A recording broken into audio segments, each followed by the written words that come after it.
Comment être libéré de la honte? En étant humble plutôt qu'humilié, en étant connu plutôt que mis à découvert.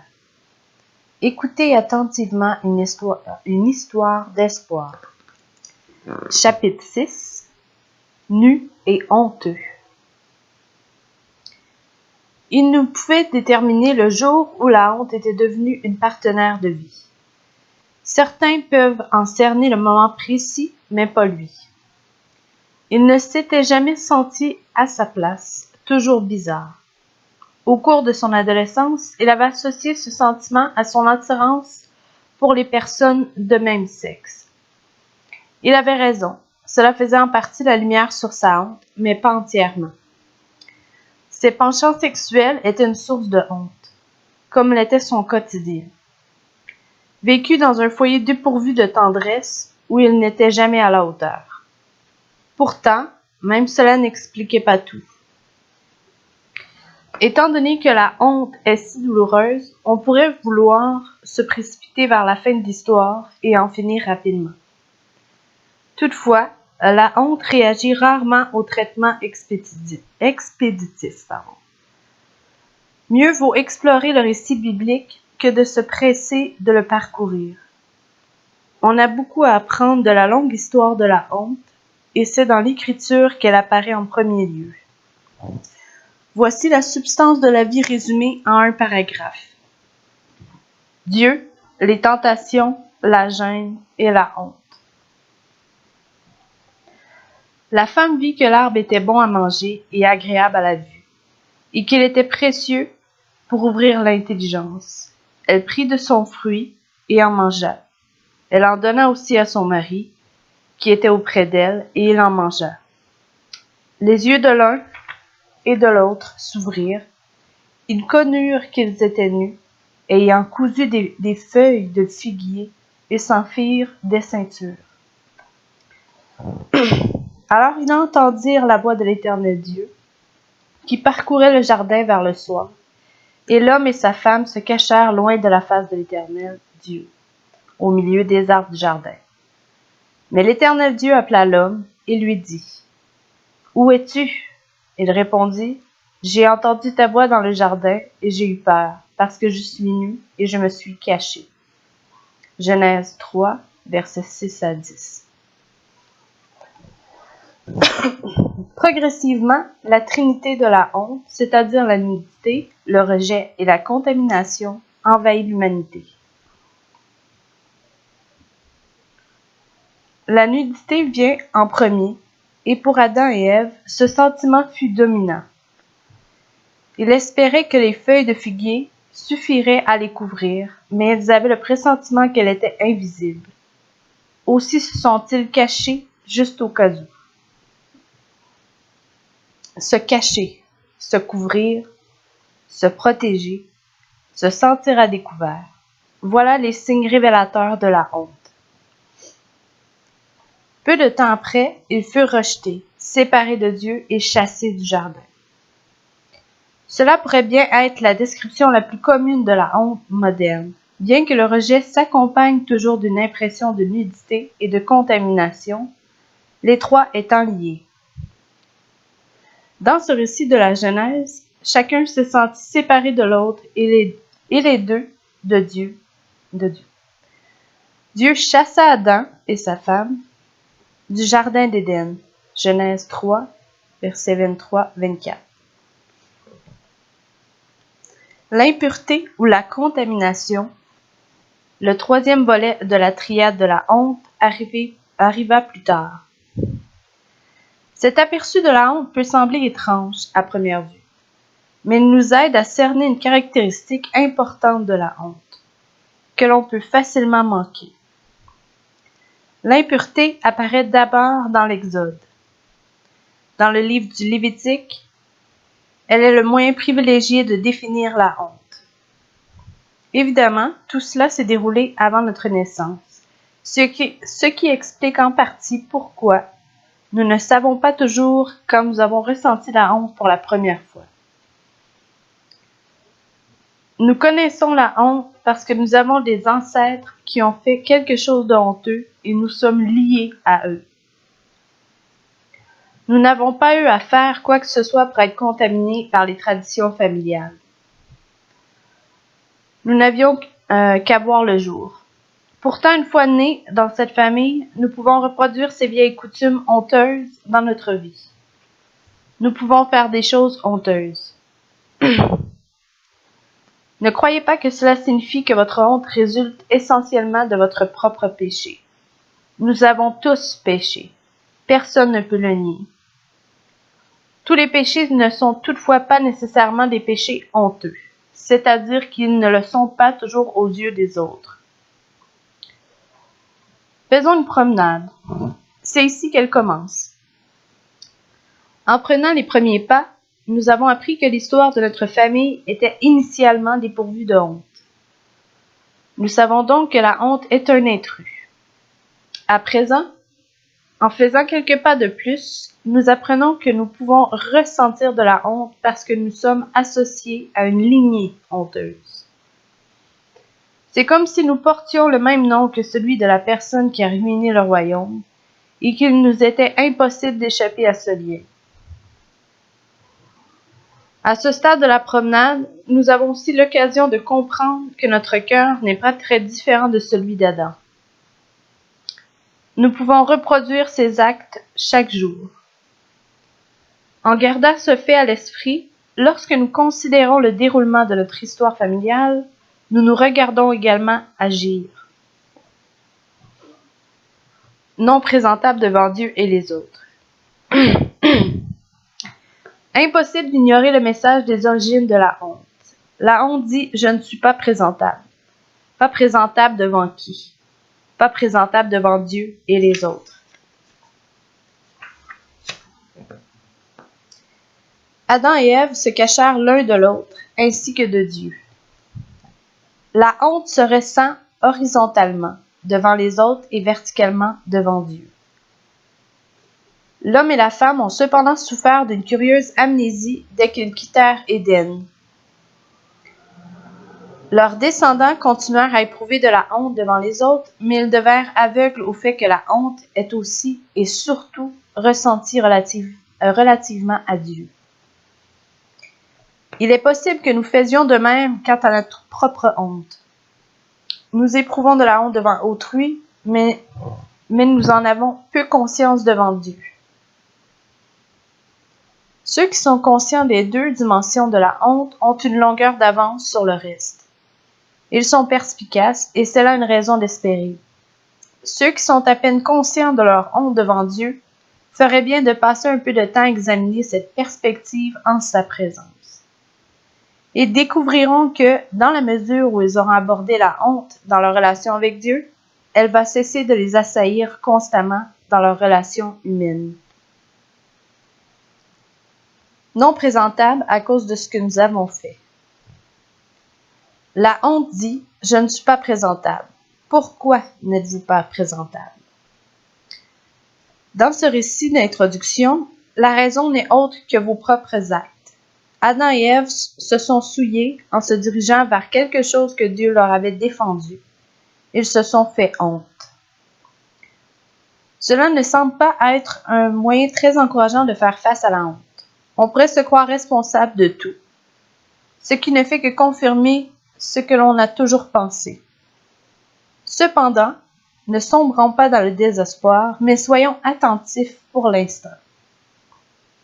Il s'agit d'un début plus prometteur que l'on ne le croirait. L'Écriture différencie la honte qui dérive de nos propres actes de celle qui résulte des actes d'autrui. Pour véritablement connaître la purification et l'acceptation, il est nécessaire de faire cette distinction. Voici à quoi s'attendre. Il n'est pas agréable de découvrir la honte qui découle de notre propre péché, mais c'est une expérience enrichissante, surtout quand on prend conscience du fait que Dieu est prompt à pardonner. Il se pourrait même que l'on ressente un peu de soulagement en admettant cet tort.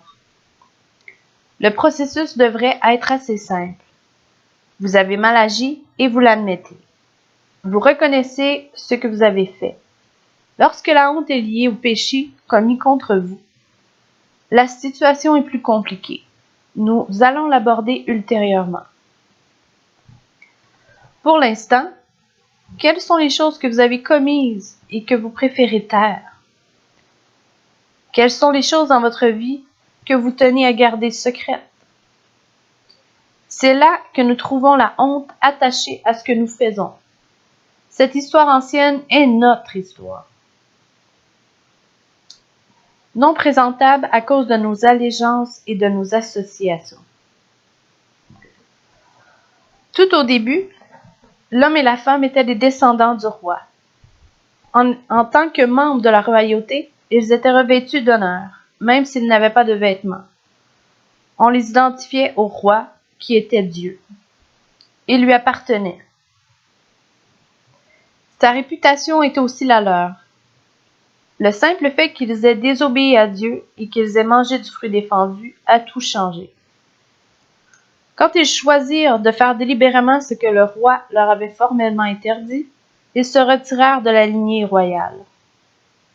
Ils cessèrent de s'associer avec le Créateur et décidèrent de s'identifier à une créature, qui est à la fois un animal et l'anti-Dieu, un serpent et Satan en personne.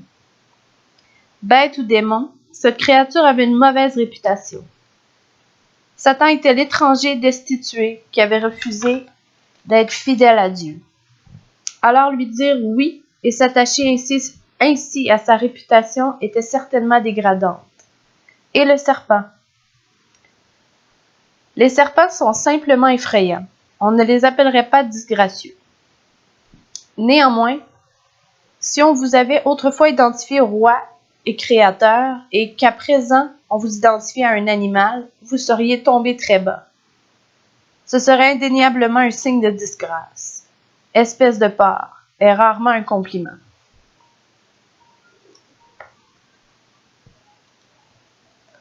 Cette connexion entre la honte et vos associations ou allégeances est importante.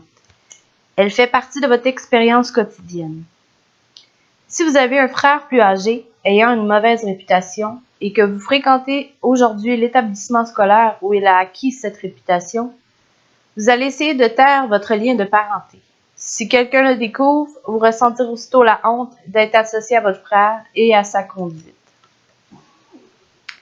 Lorsque j'étais en 6e année, il y a eu un événement à l'école où nous pouvions inviter nos parents. Ma mère en entendit parler et me demanda si elle pouvait venir. Nous étions dans la voiture en train de rouler quand elle a abordé le sujet. J'étais assis sur la banquette arrière et elle conduisait. « Non, tu n'as pas besoin de venir, dis-je. »« Pourquoi pas? Je pensais que les parents étaient invités. »« Parce que tu es trop grosse. » En regardant dans son rétroviseur, j'ai vu des larmes couler sur son visage. C'est la seule fois où je l'ai vue pleurer. Bien sûr, je peux encore me sentir horriblement honteux à propos de ce que j'ai dit, même si ma mère n'est plus parmi nous. La honte, ma propre honte dans ce cas, ne s'érode pas avec le temps. Ce que je cherche à vous montrer cependant, c'est que l'on peut voir l'instinct humain à l'œuvre ici. J'avais compris être associé au statut de ma mère. Étant donné que je pensais qu'il était peu enviable, j'ai voulu rompre cette association. Nous nous détournons de ceux qui, selon nous, vont nuire à notre réputation. Nous nous tournons vers ceux qui contribueront à l'améliorer. On s'identifie à une star du rock, à un groupe ou à un club, car on souhaite être associé à quelque chose que l'on trouve prestigieux. On se targue de connaître des grands noms en espérant que ce fait élèvera notre statut. À la rigueur, 2 degrés de séparation d'avec une personne célèbre feront l'affaire. Je connais un tel qui connaît un tel. Ce sont de piètres moyens de rehausser notre réputation et de redorer notre blason. Cela fonctionne d'une manière similaire quant à Dieu. Si l'on se tourne vers lui et qu'on lui fait confiance, on s'associe avec lui et on partage sa réputation. Si on le fuit, on profitera peut-être d'un moment d'indépendance, suivi néanmoins du sentiment durable de lui être étranger. La honte isole, mais elle est plus personnelle et relationnelle que nous le pensons. La honte et son contraire, l'honneur, ont toujours quelque chose à voir avec d'autres personnes. Nous éprouvons de l'honneur quand nous sommes associés à des gens honorables. Nous ressentons de la honte lorsque nous sommes identifiés à des personnes déshonorantes. On comprend à présent pourquoi rehausser notre estime de soi n'est qu'un remède temporaire. Peu importe ce que l'on se dit, si l'on est associé à quelque chose ou à quelqu'un de dégradant, la seule solution à notre dilemme consiste à couper les liens qui nous unissent à eux. Or, nos liens avec la personne ou l'événement à l'origine de la contamination ne sont pas des chaînes littérales susceptibles d'être brisées. Ce sont des liens de l'âme, des connexions spirituelles requérant des solutions profondément spirituelles. Il y aura beaucoup plus à dire à ce sujet, mais pour l'instant, tâchons de voir comment la honte peut nous indiquer des liens avec des objets et des personnes. Dans le récit d'introduction, on ne tourne pas autour du pot. Si nous éprouvons de la honte à cause de ce que nous avons fait, nous sommes liés au serpent, et cela nous dégoûte. Prochainement, nous allons découvrir la honte issue des actes répugnants perpétrés par autrui. Si vous avez été victime d'un viol, par exemple, vous êtes associé à quelqu'un qui vous a fait une chose ignoble. Ces sévices ont créé ce qui vous semble être un lien permanent. Pourtant, malgré ce que vous dit votre instinct, il existe quelque chose d'assez puissant pour rompre ce lien. Si Dieu peut briser les liens qui nous rattachent au serpent dégoûtant, il peut certainement couper tout lien établi par le péché d'un simple être humain.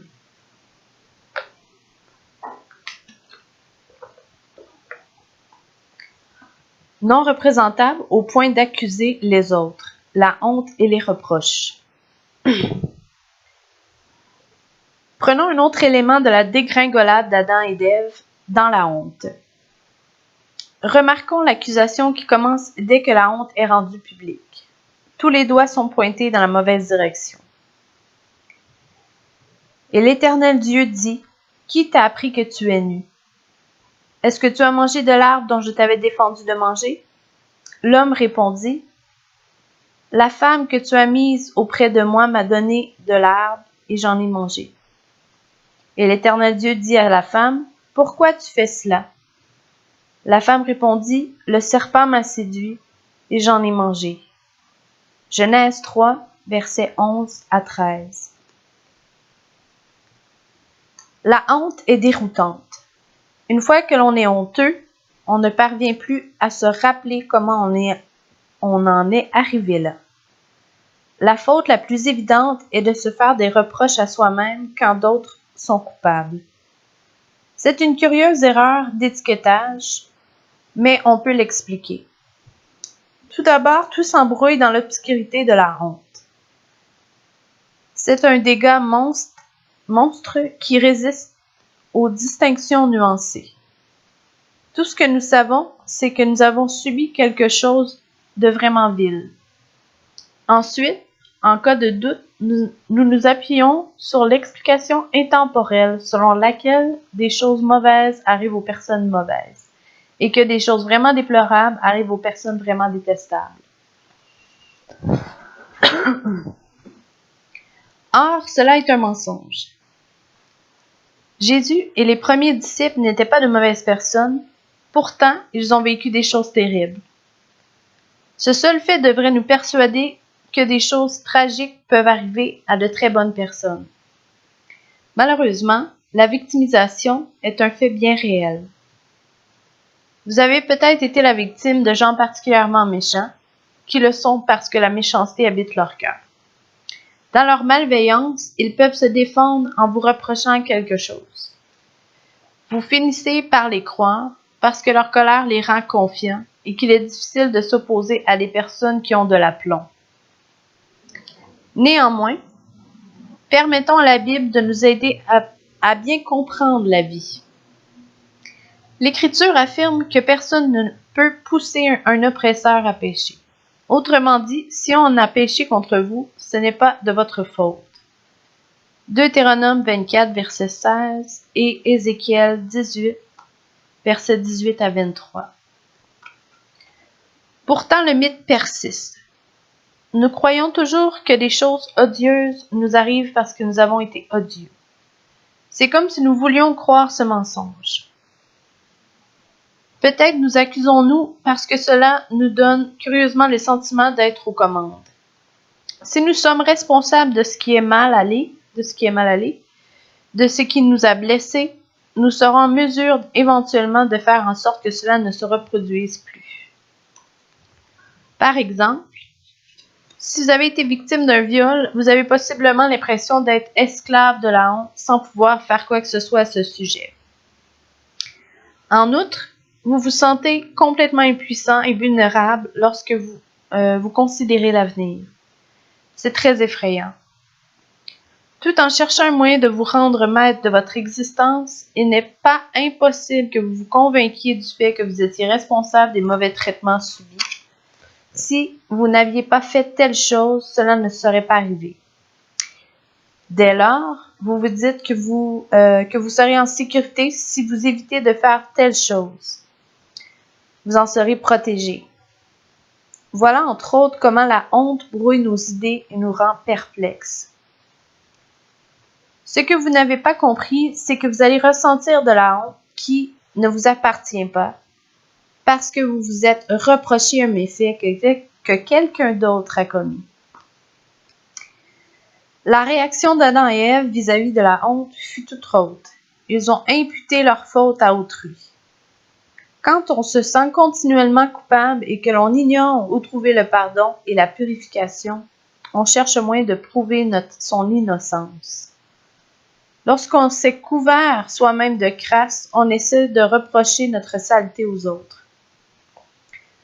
Que la honte vous amène à vous tenir entièrement responsable de tout ou en rejeter la culpabilité sur d'autres, vous connaîtrez le désespoir. La seule façon de sortir de ce bourbier est de remettre les choses à leur place. Reconnaissez vos torts et uniquement les vôtres. Cela semble facile, mais si vous avez vécu dans la honte, cet exercice pourrait s'avérer trop avancé pour vos compétences, du moins pour l'instant. Dans notre histoire, la honte a fait partie de l'air que nous respirons pratiquement depuis le début. Il n'est pas surprenant que nous la trouvions partout maintenant. La honte qui flotte librement et plane autour de nous, à peine perceptible, existe à cause de notre lien avec Adam. La honte liée à ce que nous faisons, nous la ressentons devant les autres et devant Dieu. La honte liée à ce que nous avons subi ou subissons toujours, nous allons l'aborder en grande partie dans l'histoire à venir. Pour l'instant, soyons encouragés de ce que Dieu a révélé cette lutte de l'homme dès le début. Notre problème de la honte est important pour Dieu. Aussi peut-on avoir la certitude qu'il va faire quelque chose à ce sujet.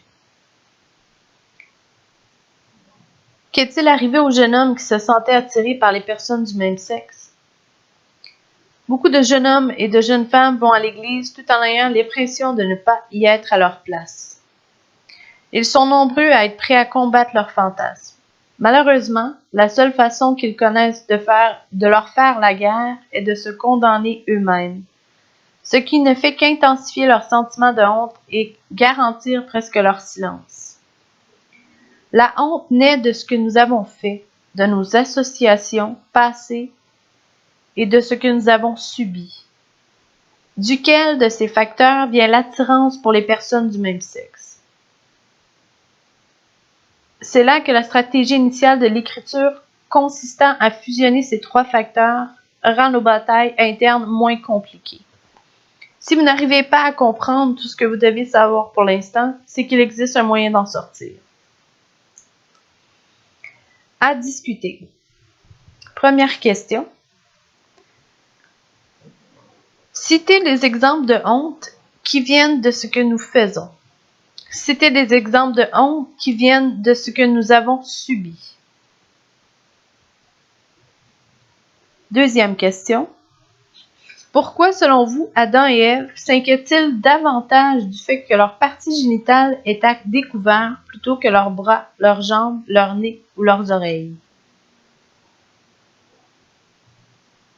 Question 3. Avez-vous tendance à pencher vers l'un ou l'autre des extrêmes de la honte? Tout est de ma faute ou tout est de la faute de l'autre personne?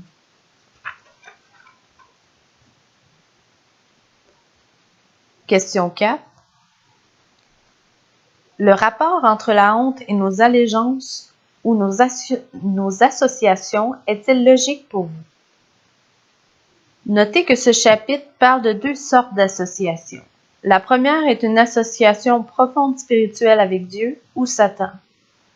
La seconde est une association terrestre avec des personnes honorables ou déshonorables. Question 5. Savez-vous comment rompre ces liens de honte?